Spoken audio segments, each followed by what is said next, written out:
Survival mode in Frostpunk isn't just hard. It's relentless, no pauses, no second chances. One save, one shot. In this run I face the worst the game can throw at you. Cold snaps, rebellion, starvation, and the final storm. I'm going to walk you through it all, every hard choice, every disaster, every miracle that kept this city alive. This isn't just a city builder, it's a test of leadership, strategy, and sacrifice. Let me show you how we made it. Barely. To the bitter end. We start with nothing, no supplies, no time, just 80 people, one frozen crater, and the will to survive. First priority, coal. We pile into resource gathering, rush a workshop, and sign emergency shift. Harsh but necessary in survival mode. There's no room for kindness early on.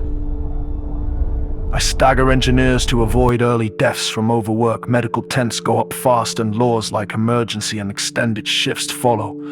Cruel but crucial, we need the hours. Faster. Gathering research clears, starting piles quickly. By day 5, once there was enough wood, the beacon dropped. We form our first scout team and rush to the Lost Expedition to unlock the early quest line and future trade outposts. I delay promises I can't keep. Like warm homes to avoid discontent spikes. Instead, I use overdrive at night and micromanage food with food additive laws to stretch rations, hunters, cookhouse, heaters, all timed to finish just as the freeze hits. By day 6, food was coming in. Scouts were on the move and the generator was running steadily. Not a perfect start, but solid enough to move forward.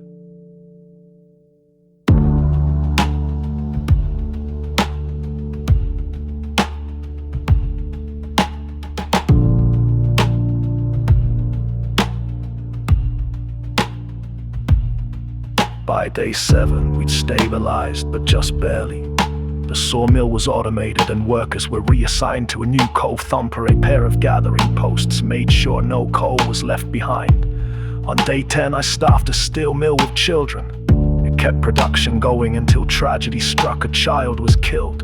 We shut it down and hope rose slightly. Scouts found refugees near winter home. Survivors who had turned to cannibalism. I brought them in, and unrest followed.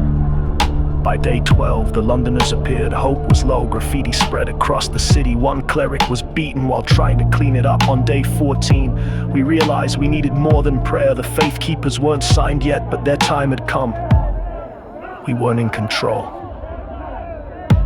but we weren't broken either.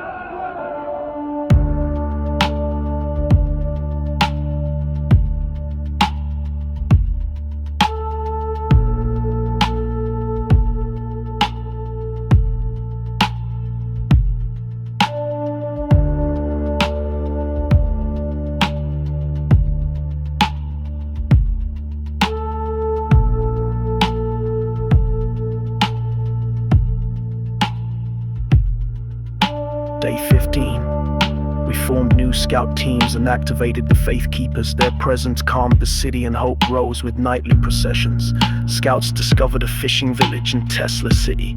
We prepped outposts for food and steam cores while managing rising Londoner unrest. Day 17, food thefts and propaganda protests intensified. We passed the dueling law on post team and began factory research. By day 18, the factory was online and automatons were in production. Tesla City was revisited and the scouts survived. Day 19, our outposts came online, steam cores and food started flowing, but disorder escalated. A faith keeper was killed, a duel turned deadly. Day 20, we signed public penance that night. The first thief was publicly punished. Hope rose, Londoners wavered. The city was stabilizing, bunkhouses rose, storage expanded, and our first wave of refugees arrived.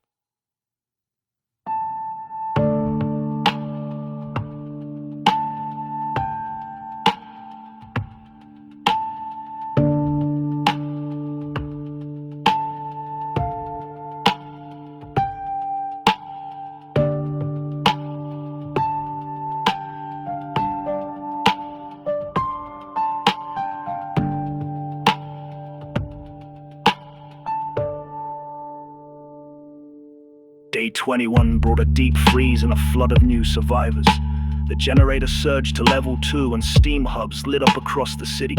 Discontent rose, but the house of pleasure helped. Coal shortages worsened as scientists borrowed our automaton, pushing children back into the sawmill.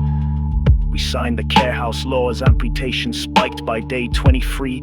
One scout returned with a vital horde. Charcoal kilns came online, steel and gathering became fully automated. But then, over 100 people suddenly fell ill. We still don't know why. Hope fell fast. We passed the ceremonial burial law as the Londoners made their move. Faith keepers intervened. Not all made it. The generator ran dry, the city dimmed, but a warm spell saved us. The triage law was passed. It saved some and killed others. We turned away the sick, built more automatons, signed new faith, riots erupted, 13 dead, hope was gone, obedience remained. I locked up a father trying to chase his daughter, cold crept in, but we held. By day 33, the great frost loomed. A child was executed for stealing food, discontent fell. But I never forgot that price.